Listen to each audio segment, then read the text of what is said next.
Hey there, everybody. We're here with podcast number 4. Today we're going to be talking about perfect glory. A lot of people think of glory as clouds, mountains shaking, sparkling stars, and even some use it as a filler word in church, like glory, glory. Yeah. I don't know if anybody's known of that, but I've heard it quite a bit. But that's okay. So we see these things, and I feel like a lot of people use it, but they're not really sure what it means exactly, what the weight of the word actually is. It's definitely been something in my life where I've wondered how is glory displayed? How is glory laid out? How does it make sense? I'm really a conceptual learner, and that's kind of how I try and do these podcasts. Just kind of concepts, revelations that I'd rather somebody change the glasses I wear in seeing the whole Bible rather than just changing one meaning of one scripture in the Bible for me, if that makes any sense. So if someone explained to me why Paul wrote Romans, I'm going to read the whole book of Romans different than if somebody just said, this is what he meant by this one scripture, So that's kind of how I think and kind of how I'm wanting to do these podcasts. So a big thing about this actually this wrecked me, this revelation about glory, this concept about glory. I've been listening to a little bit of C.S. Lewis. He's a phenomenal writer, and I know he wrote a lot of the speeches he gave and stuff, and you can hear it in his voice. You can hear his voicing and everything, and it's a great book. It's called The Weight of Glory. I'd check it out. There are some stuff in there that I'm like about, but when he defines glory, it's incredible, and it changed my life forever, honestly. So I'm going to go into that a little bit about not just what he said, but then some stuff that God's kind of revealed to me through that revelation. So let's go ahead and just dive right into defining glory. So glory is defined in two different realms. Okay, it's defined in fame and it's defined in identity. Okay, so we look at glory in the sense of fame. Let's look at that first. That one's real easy to tackle. It's really self-explanatory. And honestly, we see even in the secular world, almost this fame, of course, in the secular world has a sense of power. And so power through fame, the world can sometimes define as glory. We don't usually hear them using that word to define that as that, but that's usually in their eyes kind of what that means. So, glory in the sense of fame. God's glory is based on mankind knowing of Him. So, for us as Christians, people who know God and have seen God, our job is to make God more glorified, right? It's to bring God more praise. And one of the ways we do that is by revealing His identity, revealing His goodness and His character to the world.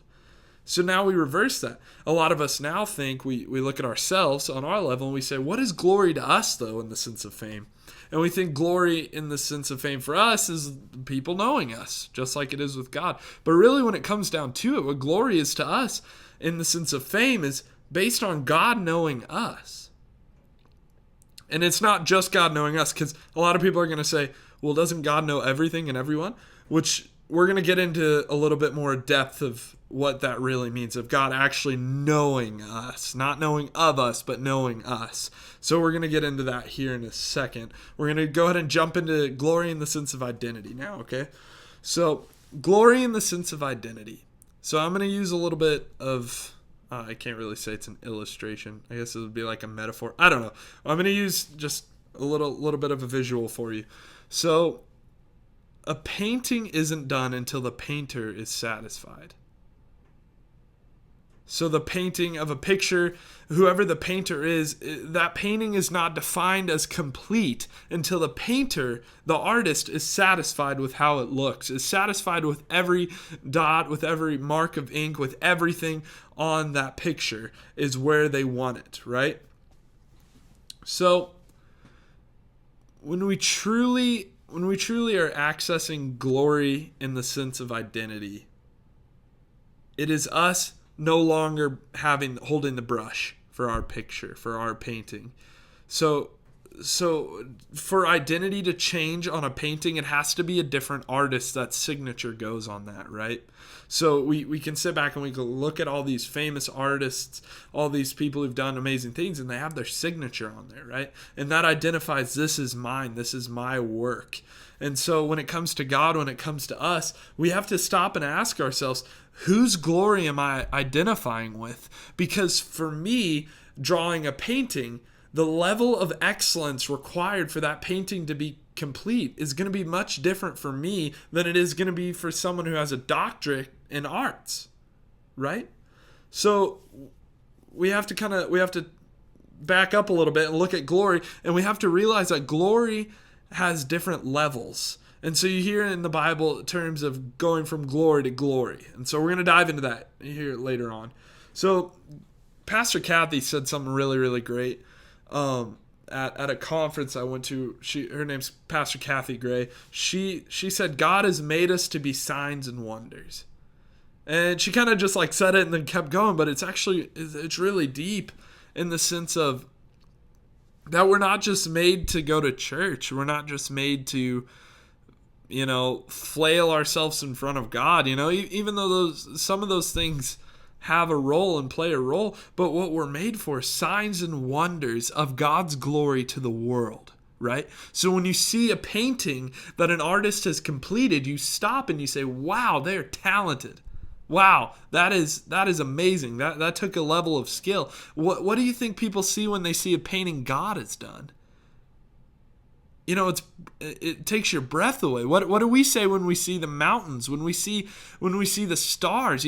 And so when we say, oh, that's not glory though. Glory is these things. Well, not necessarily. Nature is showing glory because it is in the hand making of God. God handcrafted nature and creation to be what it is. So now are we going to play our role in the glory of God, and are we going to let God do the painting on our lives? All right, I'm going to try and simplify that a little bit because it can kind of get a little confusing on the glory as identity. So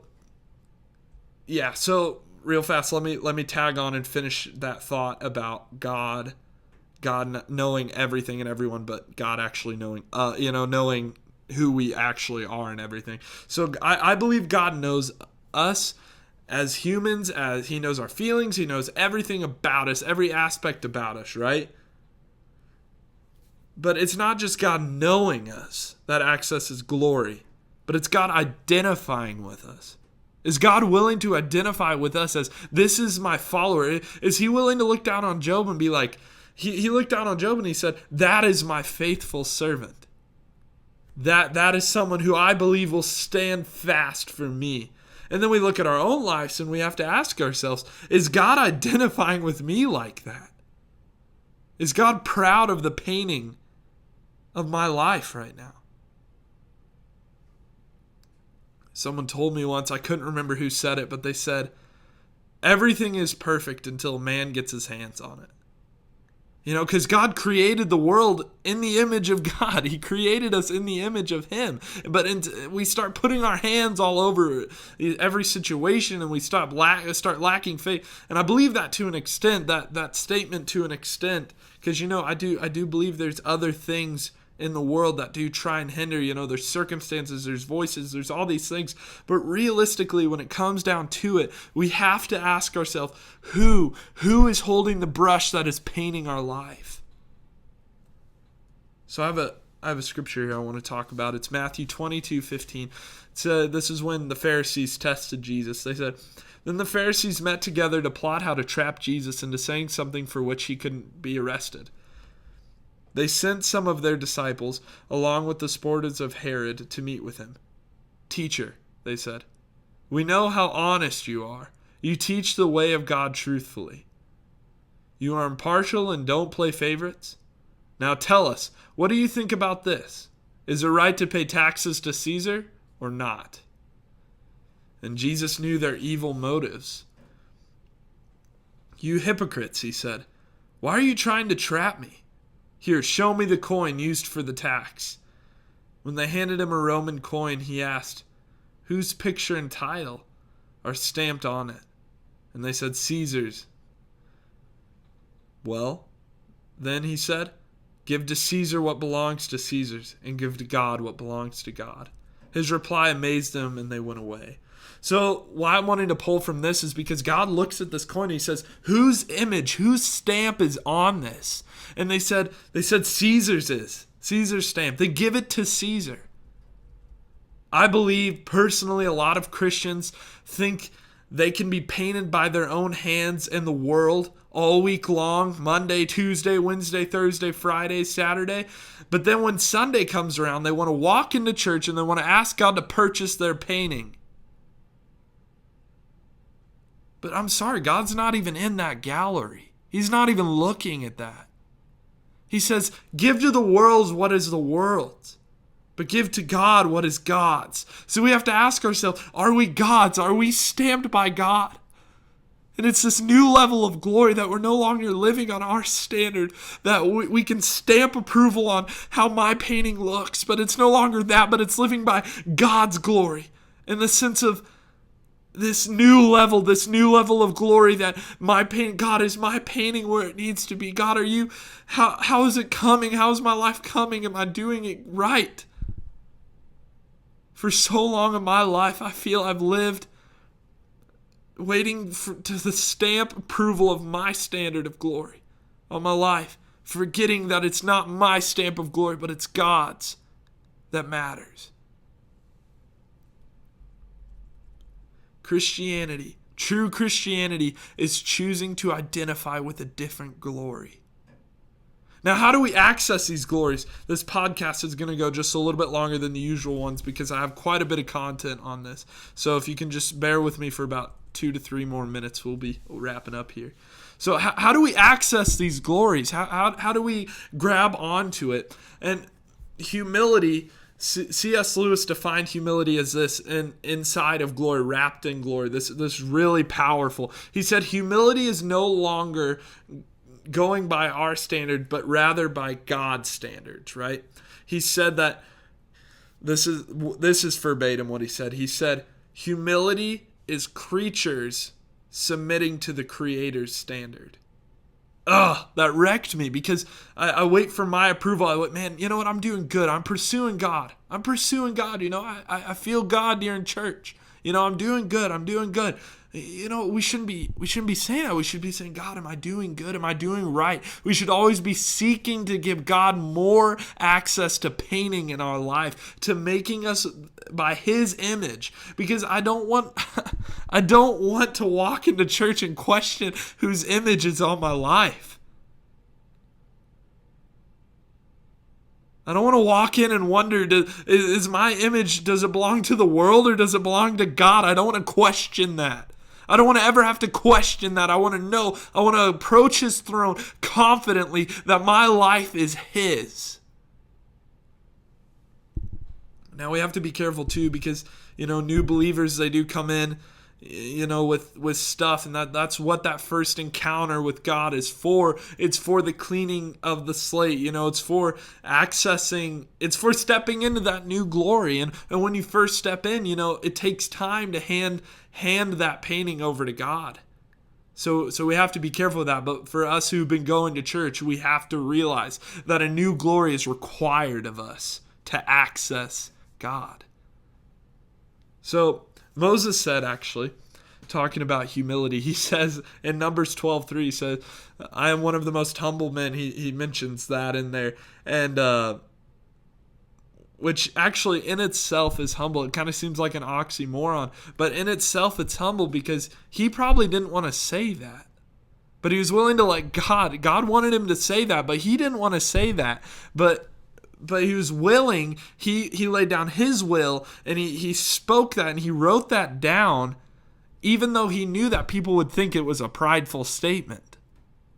Could you imagine having such humility that, it fights every belief inside your mind, but God is saying, I need you to do this, and you don't care. And you know what? Numbers? And could you imagine it being put in a book that goes for generations and generations? It's incredible to me. So humility is the key to accessing the glory of God, because we no longer live on our standard, but we begin to live on God's. So How do we kind of test to see if we're really in the glory of God, that we've really found ourselves in the glory of God? There's one quick answer to this. So a way to tell that you aren't your own artist is that you aren't defending it. An artist defends his artwork. And so many of us are sitting in it and we're defending ourselves. And if you ever feel like you have to defend yourself, then you need to check yourself. Who's holding the brush in your life? And Pastor Steve Gray actually said this, and I was planning to speak on this for a while, and it's incredible that he said this because it ties right in. He said, if you have died to yourself, then you wouldn't need to defend yourself, because you never need to defend something that's already dead. It's just incredible to me, because if I've already died to myself, if I've already died to my will, if I'm no longer painting this painting I call my life, then I don't need to defend it. I can leave the defending of my life to God. Saves a lot of energy, saves a lot of breath, saves a lot of time.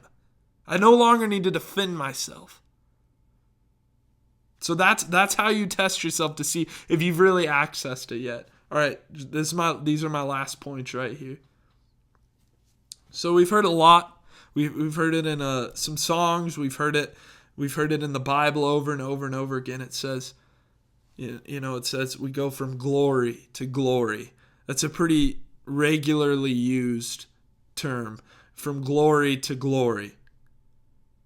Well, I believe after having this revelation, the revealing of what glory is, the seeing that what glory really truly is defined as, I believe that you go from the glory defined by man. When it says you go from glory to glory, you're going from glory defined by man to glory defined by God. Because the world has defined their own type of glory. And whenever you're willing to grab onto the humility and you're willing to give God the brush, you're stepping away from the world's definition of glory and you're stepping in to God's definition of glory. And this just moved me to a new extent in my life, that just because I'm satisfied with where I'm at doesn't mean God is. And it hit me as the church, as the body, that so many of us are satisfied with just going to church once a week. That so many of us are satisfied with just talking to God every now and then, or just talking to God when we're in trouble. But that's man's glory. And so we have to decide, are we willing to step into God's? And I believe if we want the world to take Christians serious, then Christians should probably start taking Christianity serious. Thank you.